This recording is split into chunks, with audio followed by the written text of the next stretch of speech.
Hola, ¿cómo están? Hoy tenemos motores de SEA. Los motores eléctricos fueron inventados hace aproximadamente 90 años. Y en esos 90 años su uso y aceptación, tanto en el hogar como en la industria, ha hecho de ellos la fuente de potencia más popular que se usa hoy en día. Hay cientos de diferentes clases de motores y muchos de estos son motores especiales que se han adaptado para aplicaciones especiales. Hay, sin embargo, un gran número que son comunes en tipo y construcción.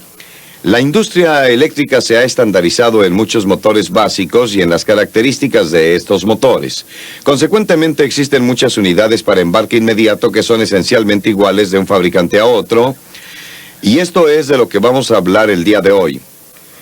Puesto que los motores CD son un poco más fáciles de entender, discutiremos primero un motor CD. En este punto debo definir corriente alterna y corriente directa. SEA significa corriente alterna, o sea, la corriente que invierte su polaridad 2 veces cada ciclo.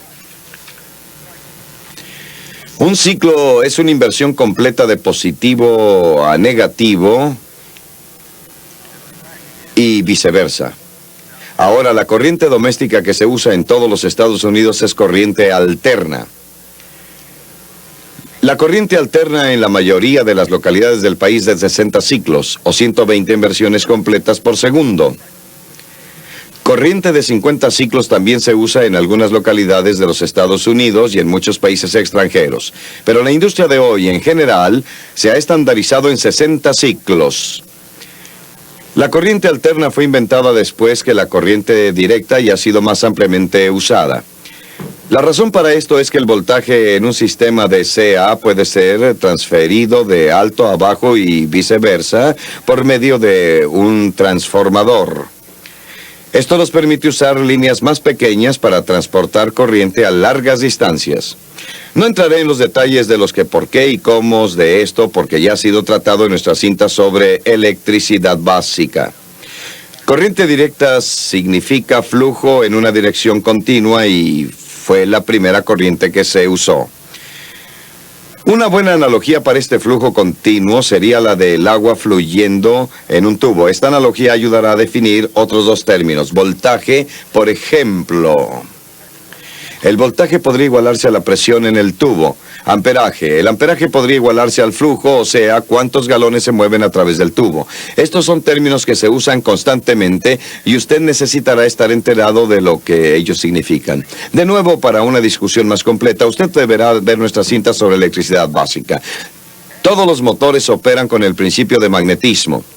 Todos los imanes tienen 2 polos, a los cuales normalmente se les llaman norte y sur, o positivo y negativo. La mayoría de la gente está familiarizada con los imanes como se usan en un extremo de un martillo para tachuelas o en una brújula de Boy Scout. Cuando ésta se sostiene apropiadamente de tal manera que la aguja esté libre para rotar la aguja, apuntará directamente hacia el polo norte magnético. Estos son conocidos como imanes permanentes. Un campo magnético es lo que hace que un imán funcione. Este campo o fuerza magnética atraerá el fierro o el acero. Y puede ser demostrado poniendo un imán como usted ve aquí, debajo de un pedazo de papel. Y dejando caer limaduras de fierro en el papel.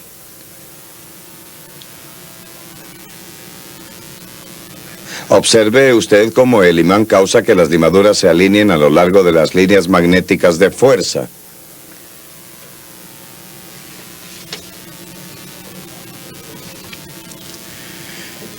Podemos hacer un imán en una forma diferente si tomamos una tira de alambre. Como ustedes pueden ver, no existe atracción entre el alambre y las limaduras, pero si pasamos corriente a través de él, tomando una pila estándar de lámpara de mano, pasamos corriente a través del alambre, obteniendo un campo magnético. Las limaduras de fierro se han juntado en el alambre. Pero vean cómo el alambre de cobre no atrae las limaduras de hierro, ni antes ni después de pasar la corriente. La corriente, pues, crea un campo magnético. Contrariamente, si tomamos un conductor y lo pasamos a través de un campo magnético, generamos corriente.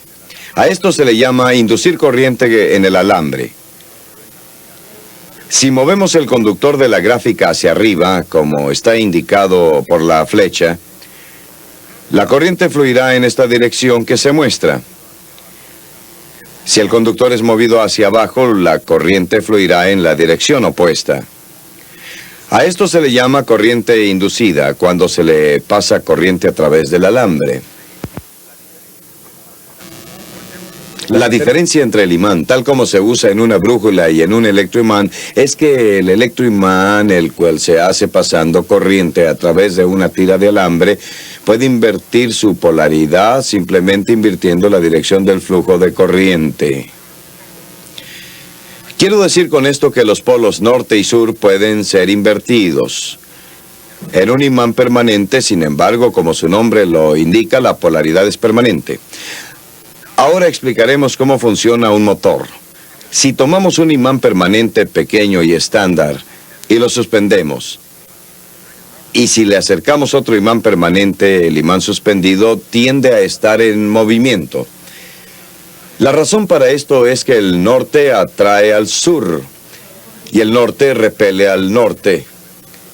Así como usted puede ver, si movemos el imán que estamos sosteniendo, creamos un movimiento de rotación en el imán suspendido. Esto es, en efecto, lo que pasa con un motor. Tenemos un norte en un lado y un sur en el otro lado.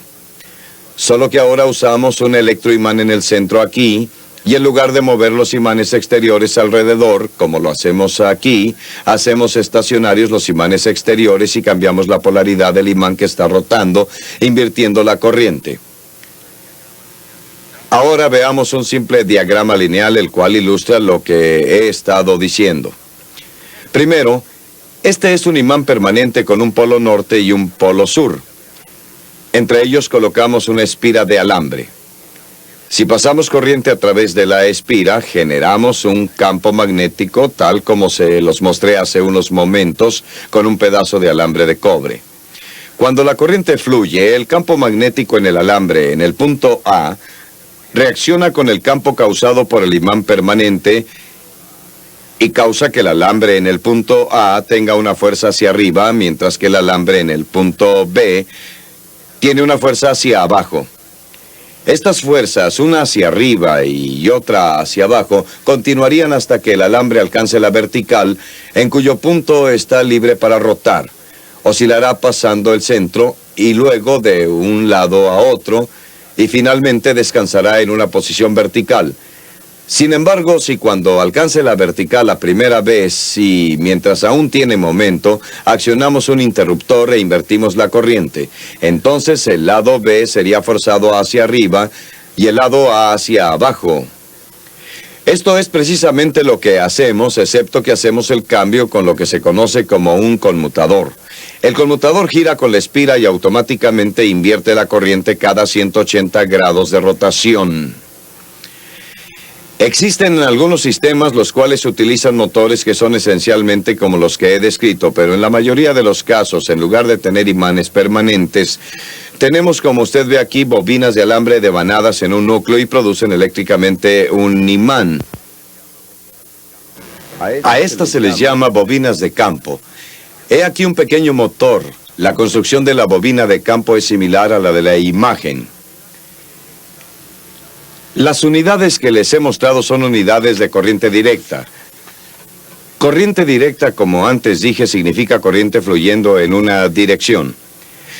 Si usted se fija, la indicación aquí es de una batería, la cual es de corriente directa, y esta sería la misma clase de batería que se usa en una linterna normal o en un automóvil.